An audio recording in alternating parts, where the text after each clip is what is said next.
A gente tem agora o Trump falando, né, de Groenlândia, depois do Trump ter pego ali o Maduro, né, depois de ter capturado o Maduro, sequestrado o Maduro, como você preferir chamar, e também de ter reacendido a conversa sobre o Canadá.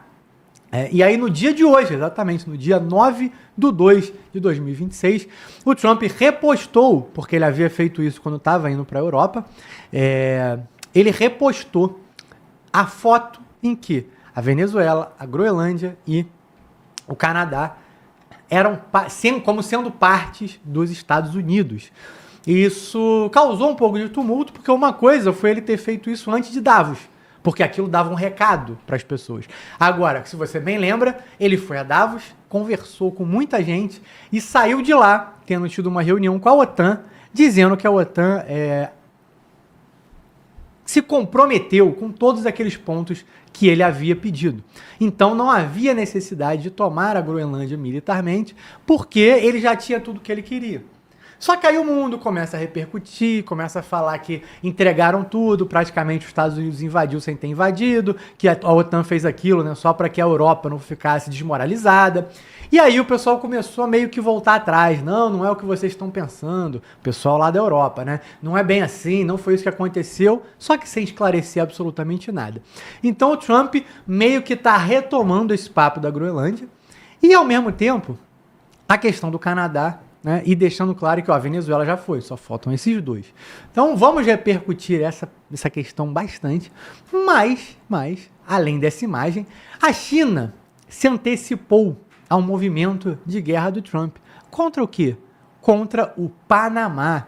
Por quê? Porque o Panamá, ele estava nesses anúncios lá do primeiro semestre do ano passado. Todos esses países que eu falei agora, eles também tinham o Panamá nessa lista. Mas o Panamá sumiu dessa lista. O Trump não falava disso há muito tempo.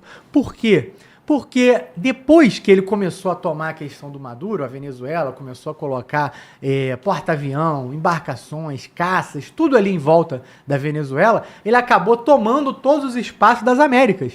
E você que assiste aqui, a gente viu isso amplamente, o quanto ele foi garantindo que tudo que acontecia nas Américas passaria por ele. Então ele fechou espaço aéreo, navios, ali, embarcações da China, da Rússia sendo bloqueados, ele dizendo que podia entrar e que não podia, o que podia ou não sair da Venezuela. Ele explodiu um monte de barco aí que, segundo ele, estavam ligados ao narcotráfico. Na Colômbia ele também fez isso. Então, como ele tomou todos os espaços, praticamente de maneira sigilosa não é a palavra, né? Mas de uma maneira discreta, ele fez a tomada do Panamá, do porto ali, sem que se falasse sobre isso. Então passou direto, o Panamá não entrava mais na conversa. Só que aí ele conseguiu ali uns acordos no Panamá e uma das subsidiárias do Panamá impediu a China de fazer algumas coisas. A China, já deduzindo que isso aí é a mão do Trump, resolveu partir para cima. Então ele está entrando numa guerra comercial porque ele quer entrar no Panamá de uma maneira que não possa sair, se antecipando para que o Trump faça alguma coisa. Daqui a pouco eu vou dar mais detalhes sobre tudo isso, mas já se fala, principalmente nos portais europeus e da Ásia, que é simplesmente uma antecipação geopolítica do Xi Jinping, porque agora o Trump não teria tempo de cuidar do Panamá. E que se a China conseguisse, o Xi Jinping conseguir o que ele quiser, né, o que ele está tentando fazer no Panamá, o Trump pode até pegar o resto, fazer acordos e etc. Mas a China vai garantir aquele centro ali que divide a América do Sul da América Central. Carcará, queria começar ouvindo aí sua leitura, como é que você enxerga isso. Basicamente a China dizendo, não vou me meter no resto, não vou me meter na Groenlândia, estou fazendo acordos com a Europa, mas deixa eu me antecipar, porque aí, se eu pegar isso aqui, é o calcanhar de Aquiles. Porque aí ou o Trump entra em guerra, e aí vai ter que entrar numa guerra com a China, ou ele deixa para lá, como se vira um território asiático, do qual ele vai ter que sempre contornar. Como é que você enxerga isso? Quando nós falamos que o Trump o americano vai entrar em guerra com o chinês, isso é no campo político e econômico, né? Se o americano que for lutar com a China, ele vai usar Taiwan, o Vietnã, as Filipinas, vai usar sempre um proxy. Eles nunca vão dizer que estão em guerra, mas sempre alguém que eles estão defendendo. Foi assim desde a primeira explosão nuclear. Ninguém vai declarar guerra, um país nuclear declarar guerra para o outro. Ainda estou esperando para isso acontecer. Eu espero que não aconteça. Então vai ser, essa guerra é muito guerras de palavras, de muito debate político e ação de fato são poucas, né? Mas no campo econômico o pau come. Realmente a China está no direito dela, cara, porque ela fez um investimento bilionário, multibilionário, papo de 100 bilhões ali no Panamá, para aprofundar os canais, melhorar a infraestrutura, renovar a fiação. Aquilo é desde 1900, o início do século, né? 1912, alguma coisa assim, 1905, que foi feito. Então, lá para cá, esse concreto velho já não serve mais. A China fez um bocado de remodelagem lá, né? O americano chegou e quer ficar com todo o investimento. Já falei aqui no canal, o americano vai ficar, mas tem que bancar. A China não vai chegar lá, vai ser a prova e coitado, porque não é, pô. Nem marca o americano chegar lá e tirar a China. Porque ela não chegou lá na marra. Ela fez o contrato com o Panamá e o Panamá fez com a China. Então, marca a China ser indenizada no que ela investiu, né? Agora, se ela vai querer ser indenizada ou não, é outros 500.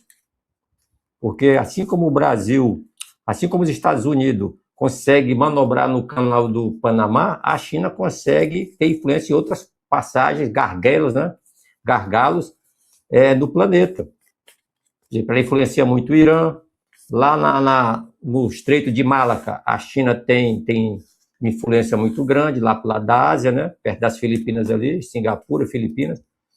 Então, o americano tem que pensar direitinho aí como é que ele vai tirar a China da jogada sem que ele se prejudique no outro setor. Panamá realmente é uma das passagens mais críticas do mundo, mas existem outras tão importantes ou mais do que o Panamá. Então é isso aí, meu amigo. Então essa retórica da China aí, quando eles falam guerra, não é essa guerra de trocar tiro não, tá?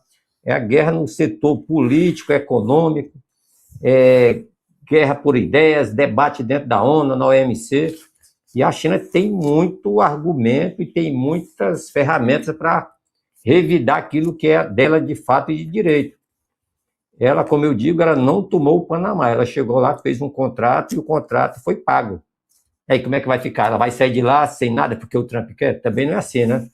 Valeu, meu amigo. Essa é a minha opinião. Eu acho que a China não vai perder nada em termos de dinheiro, porém, em influência, vai perder sim, porque os Estados Unidos vai querer dominar todo o tecnato que foi planejado na década de 30 para 40.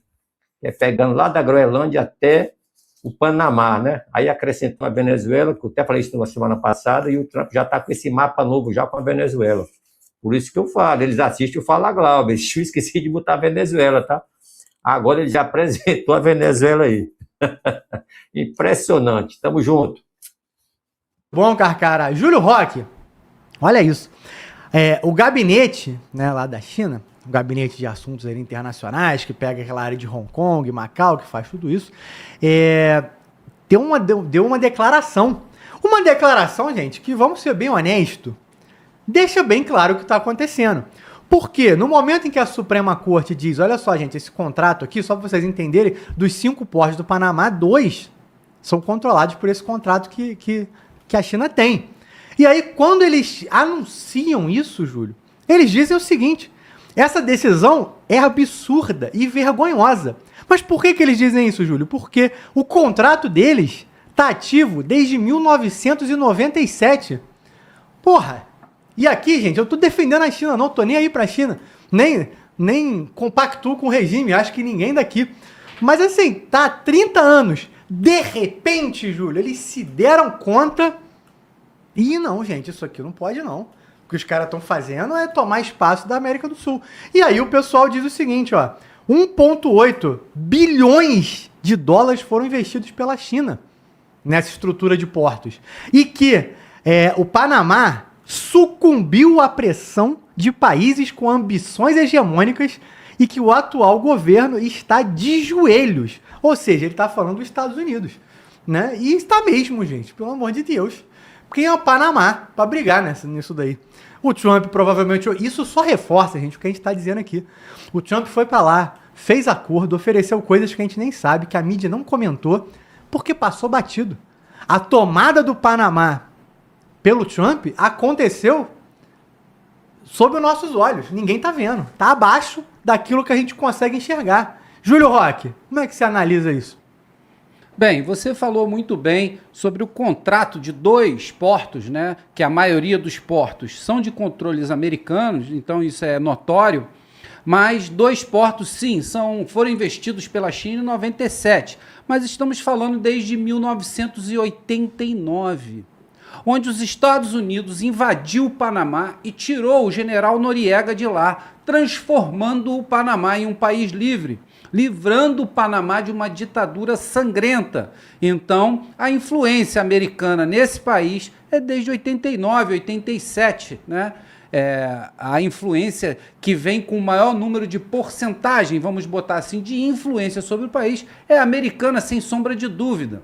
E aí vem a China, porque esses movimentos diplomáticos, eles acontecem, eles são a ferramenta diplomática a qual os países têm para se movimentar no mundo, e adquire esses portos desde 97, esses 2 portos. Mas como o Carcará foi muito preciso no que falou, ninguém vai jogar míssil em ninguém e nem vai acionar as Forças Armadas do Panamá. Não é nada disso. É o que sempre acontece desde que o mundo é mundo.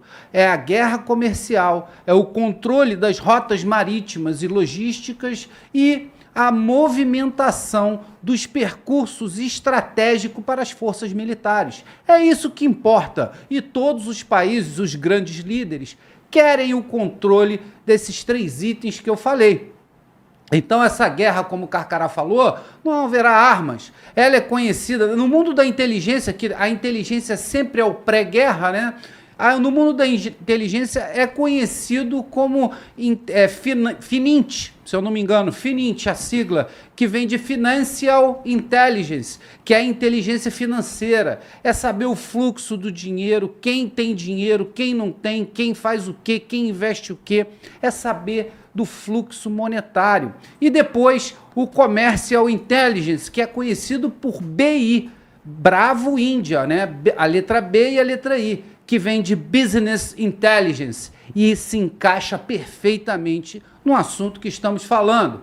Então, esse Business Intelligence já vem há muito tempo, né, descobrindo as artimanhas da China de já se aproximar, né, das empresas ali do Canal do Panamá. E teve essa aproximação em 1997 com sucesso e administrava portos estratégicos, porque esses 2 portos parece que promovem mais entrada de produtos do que todos os outros, né? A China, quando se trata de comércio, é uma potência mundial, todos nós sabemos disso. Então, essa movimentação vem com essa, eu posso chamar de ataque, né? Um ataque financeiro, um ataque comercial vindo do governo Trump para retirar a China de vez desse local tão estratégico que eles ajudaram a construir desde 1989, Eric.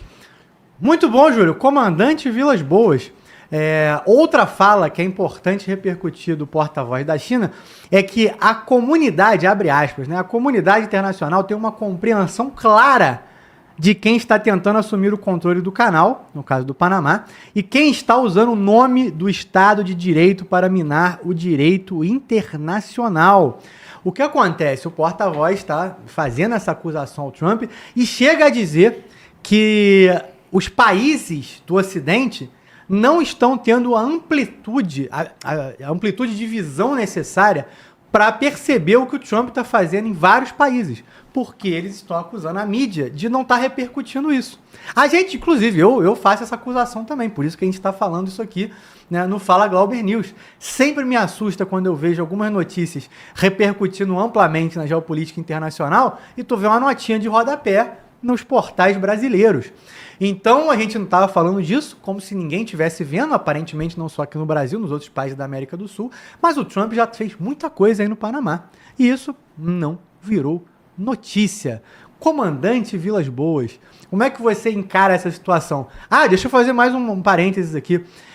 A China, para tentar quebrar isso, disse que vai acionar e falar com os demais países que têm acordo com o Panamá, que são vários, porque os portos do Canal do Panamá são essenciais, os 5, né? São essenciais para tudo que acontece aqui nas Américas. Então ele vai entrar em contato com esses países, principalmente nos que têm acordo com a China, para ver o que pode ser feito. Provavelmente eles vão ameaçar os outros países de tirarem alguma infraestrutura do Panamá, de mexer em acordo comercial e até causar um certo terror, dizendo que, olha, eles fizeram isso com a gente, podem fazer isso com qualquer outra empresa que tivesse aqui, né, no Panamá. Mas o próprio Panamá respondeu dizendo que o caso da China é um caso especial e que as outras empresas não precisam se preocupar com isso. Comandante Vilas Boas. Eric, esse caso é muito bom para a gente falar um pouco mais, assim, fazer uma retrospectiva histórica, geopolítica, digamos, rápida, né, sobre a importância do canal do Panamá e dos outros canais estratégicos do mundo, né? Os canais no mundo, para o mundo marítimo, são chamados de choke points, que são pontos, como o Carcará falou, de estrangulamento, pontos de importância operativa, ou acidentes capitais marítimos, seja lá o que for. A gente tem vários no mundo e alguns são mais importantes do que outros por conta do seu peso geopolítico. Então a gente tem desde lá da antiguidade, né, o Estreito de Gibraltar, que acessava o Mediterrâneo. A gente tem o Canal de Suez, que foi construído, que já teve guerra do Egito por conta do uso do controle do Canal de Suez. A gente tem a entrada ali do Mar Vermelho, que é o Bab el-Mandeb. A gente tem o Estreito de Hormuz, que está em voga agora por conta da crise com o Irã, que é acesso ao Golfo Pérsico. Tem o Estreito de Malaca, que é muito importante, passa ali na frente de Singapura e acessa o tráfego marítimo internacional que liga o Pacífico Sul ao Oceano Índico e outros tantos. E temos o Canal do Panamá, que foi um canal artificialmente construído e que teve um envolvimento norte-americano desde 1903.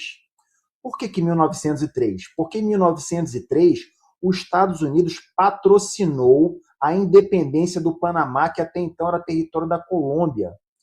E ela fez isso não é porque ela é boazinha, justamente porque ela já sabia que o ponto mais factível da construção de um canal era justamente onde hoje ele está, na região de Miraflores, onde é o Canadá. Então, os Estados Unidos têm esse envolvimento global com as questões mundiais e geopolíticas há muito tempo, coisa que a gente está hoje falando agora e já estavam pensando lá atrás. E por que para os Estados Unidos é tão importante o Canal do Panamá? Justamente porque ele é um país de dimensões continentais que geoestrategicamente ele tem acesso a 2 oceanos. Isso aqui no mundo é uma situação buscada por quase todas as nações que querem mandar no mundo. Se não houvesse o Canal do Panamá, essa ligação entre o Oceano Pacífico e o Oceano Atlântico seria feita passando lá embaixo pelo Estreito de Magalhães ao sul da América do Sul. Então, o Canal do Panamá ele tem uma importância geopolítica para os Estados Unidos, na minha opinião, muito maior do que as questões que a gente fala de Cuba, Venezuela, Groenlândia e outras. Ele é um ponto focal dos Estados Unidos.